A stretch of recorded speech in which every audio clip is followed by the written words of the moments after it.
um relato do advogado de Mauro Cid, que é o César Bittencourt, que resolveu trazer, antes mesmo da confissão acontecer, que ele pretende dizer estas informações na confissão. Então, a gente está trabalhando com as informações que foram passadas pelo advogado e que agora já conversou com todos os veículos de comunicação, praticamente, concedeu várias entrevistas. Primeiro, falando sobre joias, depois ele contestou o que a Veja disse, falou, eu não falei nada disso para a Veja, não. O que eu disse é que ele contaria ou relataria em relação aos relógios, mas não às joias em si. Mas eu só quero trazer rapidamente o que Jair Bolsonaro falou hoje numa entrevista ao jornal O Estado de São Paulo sobre a possibilidade de uma confissão do seu ex-ajudante de ordens, o tenente-coronel Mauro Cid. Vamos ver. Conforme a própria portaria de 2018, do presidente Temer, né? Não é dele, é do governo dele. Fala que joias é personalista. Se eu tivesse má fé, não teria... Estaria preocupado com essa portaria. Na PF tem lá um diálogo do Cid dizendo, por exemplo, que um dos relógios foi vendido lá nos Estados Unidos, em Nova York, e seria dado $25 mil para o senhor. Bom, como é que vocês veem então essa fala de Jair Bolsonaro, que ele diz, olha, ele tinha liberdade para fazer. Não necessariamente eu falei, resolve lá. Porque o que diz o advogado de Mauro Cid é que em determinado momento sobre o Rolex, o presidente Jair Bolsonaro, à época, presidente em exercício, falou para o Mauro Cid, resolve lá. E aí, Bolsonaro está dizendo que não deu nenhuma orientação para o seu ex-ajudante de ordens, Gustavo Segré. Você sabe que quando eu escuto alguma pessoa que tem que fazer uma declaração na Polícia Federal adiantando que vai declarar para uma revista, isso me soa mais a um aviso para alguém, não sei para quem, dizendo, eu vou declarar tal coisa.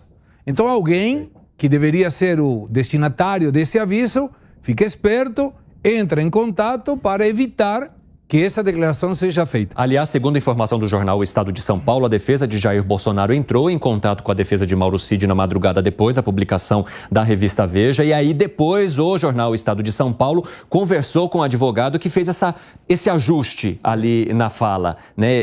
Esse reparo, dizendo que não era em relação às joias como um todo, mas sim somente sobre os relógios. Eu sempre presto atenção na expressão das pessoas, a audiência já sabe disso. Nas roupas. Também.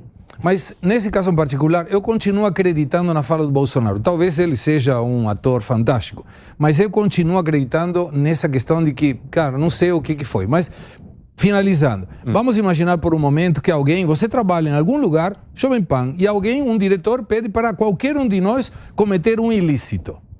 A gente, peraí, tem um limite para essas questões. E esse limite para essas questões é uma questão muito básica. Mesmo assim, no caso dessa hierarquia de exército, forças de segurança, teria que ter uma proteção para que, caso acontecesse isso que está acontecendo agora, ele tenha uma preservação da sua segurança e da sua liberdade, porque estamos falando da liberdade, o cara está preso. Sim. Então, me parece meio estranho, não tem coisa aí que está muito mal contada. Fábio Piperno, você vê essa lisura na fala de Jair Bolsonaro? Eu tenho todos os motivos do mundo para suspeitar sempre do caráter dele. Aliás, eu acho que é uma pessoa de caráter precário.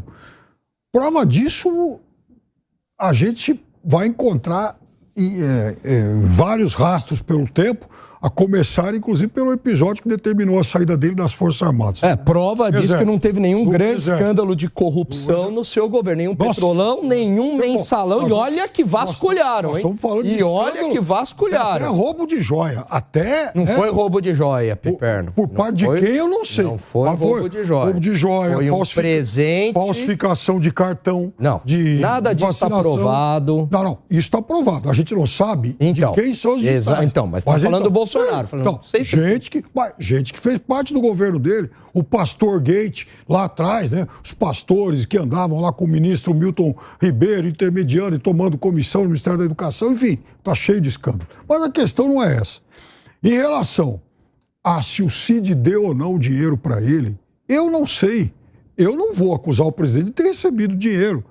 A gente está falando de vários atores e de muita gente que está blefando o tempo todo. Eles são grandes jogadores. O sujeito é capaz de dar uma versão peremptoriamente hoje e amanhã ele vai lá e nega tudo. Como aconteceu com o Marcos Duval, como aconteceu com o advogado, como aconteceu com o advogado do Cid, como aconteceu com o Vacef. chamado de vacéfalo, inclusive por alguns bolsonaristas, porque tinha a assinatura dele lá no recibo. Ou seja, todos eles já refizeram versões. Então, como é que o Delgatti, então, como é que eu vou colocar a mão no fogo por algum deles? Ou pelo Bolsonaro? São todos grandes jogadores que estão blefando, estão testando a resistência do outro lado. Eu não faço a menor ideia de quem está mentindo nessa história. Talvez todos.